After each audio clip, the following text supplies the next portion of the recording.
सतनाम श्री वाहेगुरु।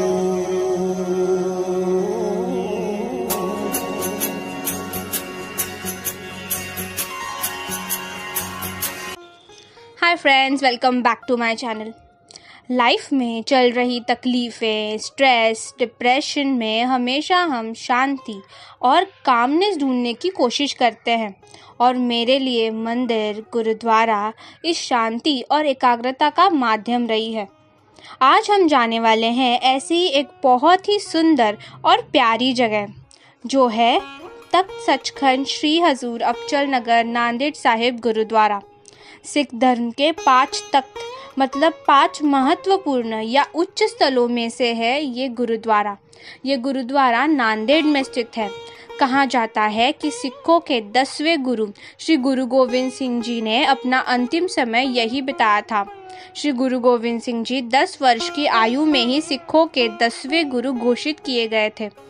श्री गुरु गोविंद सिंह जी एक बहुत अच्छे पोएट थे, बहुत अच्छे वॉरियर थे और साथ ही साथ बहुत अच्छे शासक भी थे।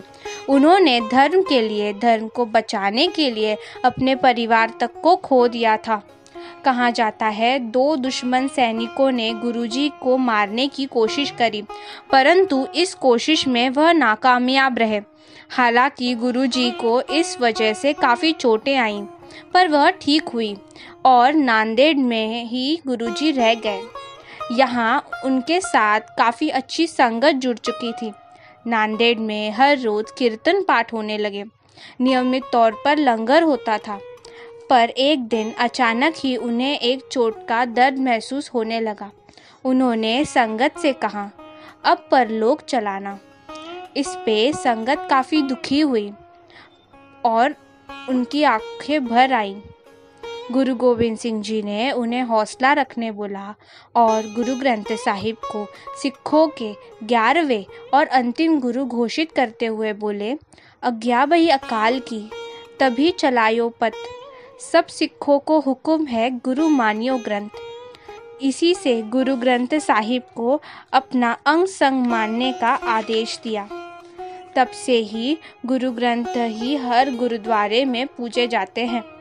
गुरु ग्रंथ साहिब केवल सिखों के 10 गुरुओं के वचन से नहीं बने, मुस्लिम, सूफी और हिंदुओं के कई संतों के वचन से भी लिखे गए हैं।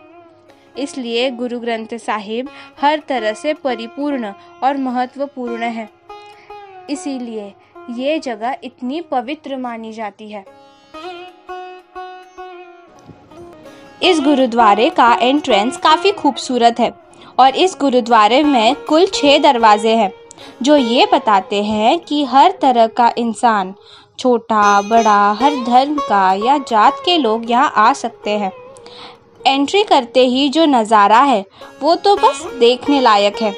काफ़ी भव्य ऐसे गुरुद्वारा, क्लीन एंड सुंदर।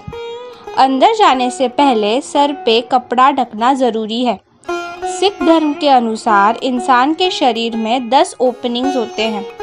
उसमें से महत्वपूर्ण ओपनिंग है जो कि है सर। सर में अनेक चीज़ें चल रही होती हैं। दुनिया भर की ये चीज़ें कहीं ना कहीं मन से जुड़ी होती है। मन चंचल होता है, इससे शांत रखकर ही हम कंसंट्रेट कर पाते हैं। इस मन को शांत रखने के लिए सर पे कपड़ा ढकते हैं। अंदर जाने के बाद आप पहली चीज़ देखोगे वो है निशान साहिब। निशान साहिब एक बड़ा सा फ्लैग होता है जो हर गुरुद्वारा में होता है। ये हमें ये बताता है कि अगर आपको शेल्टर मतलब छत, फूड, खाना या प्रोटेक्शन, सुरक्षा चाहिए तो आप अगर इन्हें देखें, इन्हें फॉलो करते यहाँ आए, यहाँ मिलने वाला हर व्यक्ति आपको मदद करेगा। निशान साहिब को प्रणाम करते हुए आगे जाने के बाद पैर धो के अंदर अंगीठा साहिब जाते हैं। अंदर की वाइब्स की कोई तुलना नहीं है। हमने यहाँ ऑलमोस्ट 3 आवर्स बिताई, पर फिर भी मन नहीं भर रहा था। जिस श्रद्धा से अंदर पूजा, पाठ, अरदास होती है वो देखने लायक ही है। अंदर गुरु गोविंद सिंह जी की एक बड़ी सी तस्वीर है जो बाज के साथ है। गुरु ग्रंथ साहिब का निरंतर पाठ चल रहा होता है।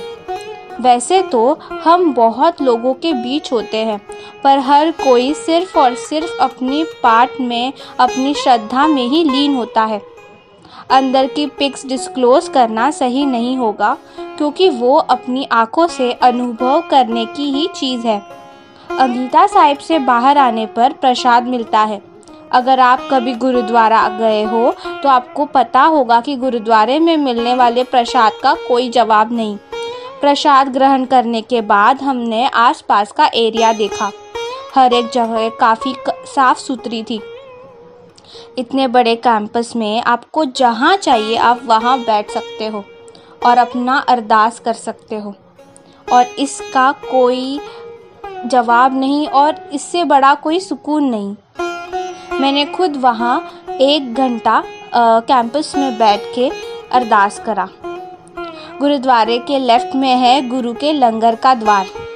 गुरुजी की इच्छा थी कि नांदेड़ में लंगर की प्रथा अविरत चली रहे, और सच में इतने सालों बाद भी लोग यहाँ लंगर चखते हैं। लंगर हमेशा नीचे बैठकर ही किया जाता है। कहा जाता है कि गुरु अमरदास जी के समय अकबर बादशाह ने भी नीचे बैठकर सबके साथ ही लंगर चखा था। लंगर में बना हुआ खाना पूरी तरह से शुद्ध होता है, और लंगर हॉल भी यहाँ काफ़ी भव्य और क्लीन था। मुझे इस ट्रिप में 2 बार लंगर चखने का अवसर मिला। लंगर चखते वक्त ये एक बात समझ आई कि जिस सिटी में गुरुद्वारा होता है उस शहर में कोई भूखा नहीं सोता। ये भाव को महसूस करते करते लंगर चखने का आनंद ही कुछ और था। वैसे वहाँ 24 घंटे गुरु का लंगर चलता रहता है। लंगर चखने के बाद हम और 2 घंटा सिर्फ कॉम्प्लेक्स मतलब गुरुद्वारे के इर्द गिर्द वाली जगह में ही बैठे रहे, जो कि काफ़ी दिल को सुकून और मन को शांति दे रही थी। पूरे गुरुद्वारे को देख के ये महसूस हुआ कि इतने भव्य गुरुद्वारे को इतना क्लीन रखने के लिए, इतनी सुविधा रखने में हज़ारों लोगों की सेवा है। हाँ, गुरुद्वारे में छोटे बच्चों से लेके बड़े से बड़े बुजुर्ग भी सेवा करते हैं। यहाँ अगर आप आओ तो आप भी सेवा कर सकते हो। वैसे हमारा मन तो नहीं था गुरुद्वारे से बाहर आने का, पर नांदेड़ में सिर्फ ये एक गुरुद्वारा नहीं है, पर बहुत सारे और गुरुद्वारे हैं, जैसे कि नगीना साहिब। एक मर्चेंट थे जो गुरुजी को नगीना साहिब भेंट करे। गुरुजी ने वो नगीना पानी में फेंक दिया। ये देख के वो इंसान अचंभित हुआ, पर गुरुजी ने उन्हें नगीना पानी से बाहर निकालने कहा। नगीना निकालने जब वो पानी में अंदर गए तो हर जगह बस नगीना ही नगीना दिख रहा था। ये देख वो इंसान गुरु की शक्ति को मान गया और उसी जगह नगीना साहिब बना हुआ है। ऐसे ही अलग अलग कहानी से जुड़े हुए हैं हर 3 से 4 गुरुद्वारे गोदावरी के किनारे। अगर आप नांदेड़ आते हो तो मैं ये ज़रूर रिकमेंड करूँगी कि ये सारे गुरुद्वारे विज़िट करें। यहाँ लोग काफ़ी कम होते हैं। शांति से एक जगह बैठकर पीछे गोदावरी का निरंतर बहता हुआ पानी मन को एक अलग ही शांति पहुँचाता है और पॉजिटिव वेव्स का संचार करता है। काफ़ी बेहतरीन अनुभव होता है। इसी तरह हमने गोदावरी के पास के गुरुद्वारे कंप्लीट करे। गुरुद्वारे से एसोसिएटेड स्टोरीज़ आपको वहाँ एक बोर्ड पे पढ़ने मिल जाएगी। पूरे ट्रिप काफ़ी सफल रही। अगर आप यहाँ ट्रैवल करना चाहते हो तो आप इंडिया के जो मेन सिटीज़ हैं वहाँ से ट्रेन, बस, एयरलाइंस बहुत सारी अवेलेबल है। यहाँ रहने की सुविधा गुरुद्वारे में हो जाती है। डिस्क्रिप्शन में दी गई साइट पे जाके आप 15 दिन पहले रूम बुक करना पड़ता है। हाँ जी, 15 दिन पहले आपको रूम बुक करना पड़ता है। रिसेंट प्राइस अराउंड 750 रुपीज़ पर नाइट, मतलब 750 रुपये पर नाइट AC रूम चार्जेस हैं।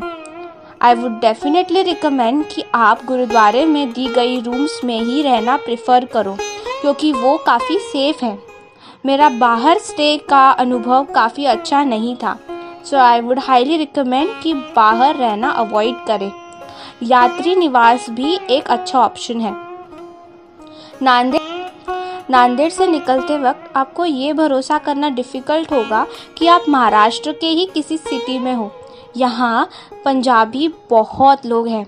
ये जगह पंजाब की ही एक सिटी लगती है, इसलिए यहाँ खाने के लिए भी कोई ऐसी बड़ी दिक्कत नहीं है।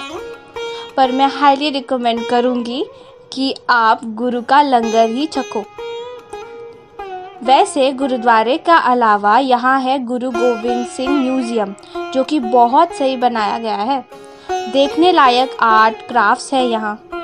उसके अलावा है गोबिंद बाग, जो गुरुद्वारे के पास ही है। वहाँ लेज़र शो होता है। करेंटली लेज़र शो बंद है, पर कहते हैं वहाँ का लेज़र शो देखने लायक होता है। सिखों के 10 गुरुओं के बारे में जानकारी देते हैं। यहाँ एक शिव जी का मंदिर भी है, जो भी काफ़ी विख्यात है। जब मैं वहाँ गई थी तब मंदिर बंद थे। गोदावरी के पानी की आवाज़ आज भी राहत देती है, इसलिए शायद उसे माँ कहते हैं। Thanks for watching.